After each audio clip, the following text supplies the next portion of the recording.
गजा hospital पर Israeli बमबारी, 500 फलस्तीनी जाँ बहक। इजराइल ने मंगल की रात गजा के एक हॉस्पिटल में जबरदस्त बमबारी कर दी है, जिसमें कम से कम 500 फलस्तीनी जाँ बहक हो गए। न्यूज एजेंसी AFP के मुताबिक हमास के जेर कंट्रोल वजारत सेहत ने बताया कि वस्ता गजा में अल अहला अरब हॉस्पिटल में इजराइल फिजाई हमलों में 500 अफराद हलाक हुए। अमेरिका में कायम मेड ग्लोबल ह्यूमैनिटेरियन ऑर्गेनाइजेशन के रिहायशी ज़हीर सहलूल ने अल आला अरब हॉस्पिटल पर बड़े पैमाने पर हलाकतों वाले इजरायली हमले को 21वीं सदी में तिब्बी मरकज पर बदतरीन हमला करार दिया है। इजराइल की जानिब से फलस्तीन के खिलाफ 208 के बाद से ये बदतरीन नौयत का जंगी जुर्म है। उन्होंने कहा कि हॉस्पिटल्स पर बमबारी बैनुल अक़वामी कानून के खिलाफ है। ये एक जंगी जुर्म है। ये तिब्बी गैर जामदारी और 150 साल पुराने जेनेवा कन्वेंशंस को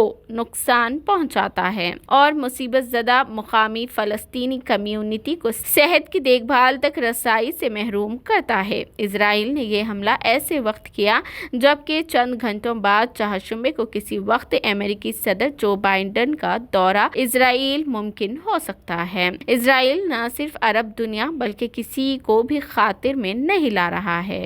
उन्होंने कहा कि हॉस्पिटल्स पर बमबारी बैनुल अक़वामी कानून के खिलाफ है। ये एक जंगी जुर्म है। My name is Dr. Ghassan Abu Sitta. My name is Dr. Ghassan Abu Sitta. I am a plastic and reconstructive surgeon. I am a British Palestinian volunteer with Médecins Sans Frontières. This morning, upon the request of Al Ahli Hospital administration, I moved from Shifa Hospital to Al Ahli Hospital to help out with the treatment of some of the wounded, as the number of wounded had exceeded the number of beds in the hospital.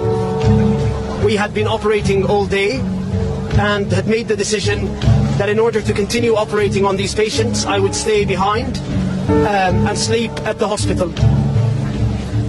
In the evening, after we finished one of the surgeries, we heard a missile screech following by a huge explosion. As a result of the explosion, part of the ceiling of the operating room fell. As I moved towards the outside of the operating room and towards the emergency department, we could see bodies of children piled up, both dead, not moving, and wounded. There were several who had been amputated. I tended to a man who had his leg blown off at the thigh. We then carried on trying to resuscitate the patients. When the ambulance came, I decided to help out by carrying one of the wounded who had had a shrapnel in his neck into the ambulance. As I was walking towards the ambulance, there were body parts everywhere, and there were bodies piled up in the courtyard of the hospital. I then got into the ambulance and escorted the patient back to Shifa Hospital.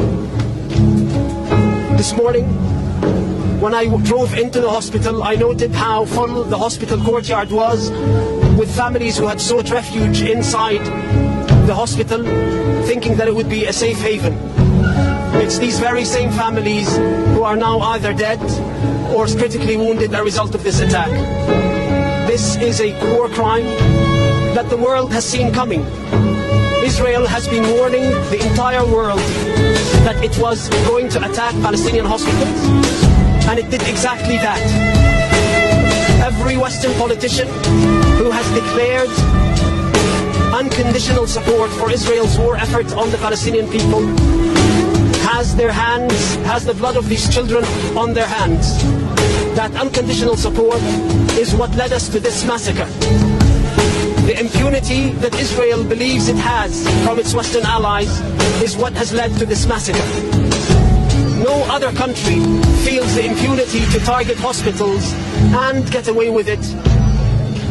What happened today is a war crime, and if the Israelis get away with it again, then more war crimes will be committed and more hospitals will be targeted.